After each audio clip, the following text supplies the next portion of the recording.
Hey everyone, welcome back to Corporate Decoder, the place where we decode the corporate world. Today we are diving into Gannett's latest report, and let me tell you, it's more exciting than reading your local newspaper, or maybe not, you decide. This report is about their annual meeting, basically. It's a report of what happened when all the shareholders got together to vote on important company stuff. We're going to look at who got elected, what proposals passed, and what didn't. Before we jump in, if you're tired of complicated corporate jargon and want simple explanations, make sure you're subscribed to Corporate Decoder. Also, join our Discord community. The link is in the description below to discuss this report more. The meeting happened in June of 2025, so this is all recent news. First up, let's talk about the election of directors. These are the people who sit on the board and make big decisions for the company. Stockholders voted to elect 9 different people to the board of directors. These directors will serve until the annual meeting in 2026. Here's how the voting broke down for some of the candidates. Michael Reed got 96.7 million votes for him, while only 2.2 million votes were withheld.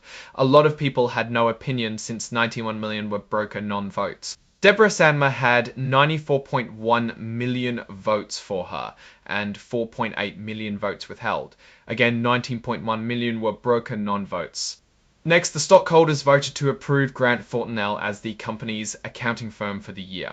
This is important because the accounting firm makes sure the company's finances are in order and that they are reporting things correctly. A whopping 115.2 million votes were cast in favour versus 2.8 million against. It looks like people agree on who should be in charge of accounting. The third item on the agenda was an advisory vote on executive compensation. This is where the shareholders get to say whether they think the executives are being paid fairly.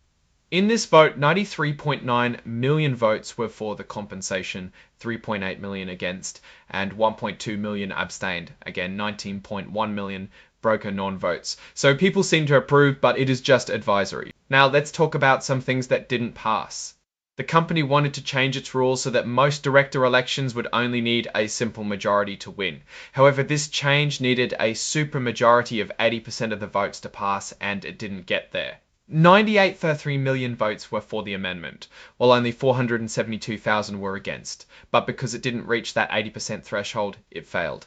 There were also multiple attempts to remove a supermajority requirement on certain things. They wanted to remove the rule that says some changes to the company's charter need 80% approval. 98.2 million voted for that amendment versus 609,000 against, but again it needed 80% to pass. There was also an attempt to remove supermajority voting requirements in general. 98.2 million votes were for that amendment versus 613,000 against, but that also failed to meet the 80% threshold. Finally, an attempt to remove supermajority voting requirements applicable to removing directors did not meet the 80% threshold. That proposal had 98.2 million for it and 605,000 against it. Now, it's important to understand these broker non-votes. These are instances where a broker is holding shares for someone else, but they don't get instructions on how to vote. So the broker can't vote on certain things. Also, the company's website is where you can find more information. So what does this all mean? Well, it seems like Gannett's shareholders are generally happy with the current board and the choice of accounting firm. However, they're not quite ready to give up those supermajority voting requirements. The fact that several proposals to eliminate supermajority voting failed suggests a level of caution among shareholders. Maybe they believe these rules protect the company from drastic changes or hostile takeovers. It also means that it will be hard to change anything in the future, which might be bad if the company wants to pivot. From what I can tell, Gannett is facing a rapidly changing media landscape. They need to adapt to digital media, declining print revenue, and competition from online news sources. If they can't adapt, they might have trouble staying competitive. Alright, that's our breakdown of Gannett's latest shareholder meeting. What's your take on these results and what they signal for the company's future? Drop your thoughts in the comments. If this analysis was valuable, hitting that like button really helps, and subscribe for more deep dives. Also, don't forget to check out the Discord in the description. Thanks for watching. See you next time.